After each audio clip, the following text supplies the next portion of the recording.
ఒక రాజకీయ పార్టీకి ఉంటుంది. ప్రజాస్వామ్యంలో రాజకీయ పార్టీకి హక్కు ఉంటమే కాదు, మార్చినటువంటి అభ్యర్థుల్ని గెలిపించినటువంటి 100% గెలిపించినటువంటి చరిత్ర కూడా ఈ రాష్ట్ర ప్రజలు, ఈ దేశ ప్రజలు ఉంది. సోనియా గాంధీ ఎక్కడ పుట్టింది, ఎట్లలో పుట్టి ఇక్కడికి వచ్చేందుకు పోటీ చేసిందని అడిగితే ఏమర్థం చెబుతారు? వెళ్ళి బళ్ళారిలో పోటీ చేసింది, బళ్ళారికి నీకు సంబంధం ఏంటని అడుగుతారా? యూపీలో పోటీ చేసింది, యూపీకి అమ్మాయికి ఏంటి సంబంధం? రాజీవ్ గాంధీ వెళ్ళి కేరళలో ఎందుకు పోటీ చేశాడు? ఇవన్నీ పనికిరాని మాటలు. మోడీ గారు గుజరాత్ నుంచి వెళ్ళి యూపీలో ఎట్ట పోటీ చేశాడు, కాశీలో.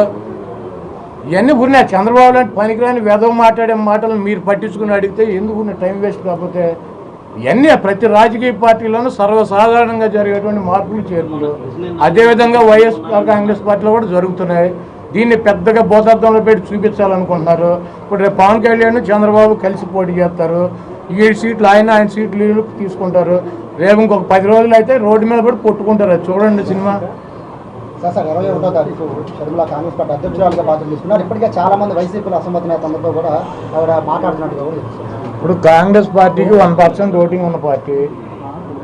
జగన్మోహన్ రెడ్డి గారు కాంగ్రెస్ పార్టీ అధికారంలో ఉండగా, కిరణ్ కుమార్ రెడ్డి గారు ముఖ్యమంత్రిగా ఉండగా, ఈ రాష్ట్రంలో బలంగా కాంగ్రెస్ పార్టీ ఉండగా, కాంగ్రెస్ పార్టీలోంచి వచ్చి జగన్మోహన్ రెడ్డి గారు కాంగ్రెస్ పార్టీ మీద పోటీ చేసి పులివెందల, కడప పార్లమెంట్ అసెంబ్లీ గెలిచారు. ఆ తర్వాత జరిగినటువంటి బై ఎలక్షన్లో పార్లమెంటు కడపలో 20 అసెంబ్లీ సీట్లో పోటీ చేసి కాంగ్రెస్ పార్టీ మీద గెలిచాడు. కాంగ్రెస్ పార్టీ ముఖ్యమంత్రి ఉండగా, కాంగ్రెస్ పార్టీ బలంగా ఉండగా. ఇప్పుడు 1% ఉన్న కాంగ్రెస్ పార్టీ గురించి మీటింగ్ ఏంటి? జగన్మోహన్ రెడ్డి గారు గెలిచింది ఎవరి మీద? కడపలో ఎవరి మీద గెలిచాడు? కాంగ్రెస్ పార్టీ మీద గెలిస్తే తెలుగుదేశానికి డిపాజిట్ పోయింది. అప్పుడు ఏమైంది కాంగ్రెస్ ఓటు? పులివెందుల్లో విజయమ్మ గారు గెలిచింది ఎవరి మీద? కాంగ్రెస్ మీద గెలిచారు. ఎవరి మీద గెలిచింది ఆవిడ? వివేకానంద రెడ్డి గారి మీద గెలిచింది. వైఎస్ వివేకానంద రెడ్డి గారి మీద. తెలుగుదేశానికి డిపాజిట్ పోయింది. కాంగ్రెస్ ఓటు వచ్చిందా మాకు?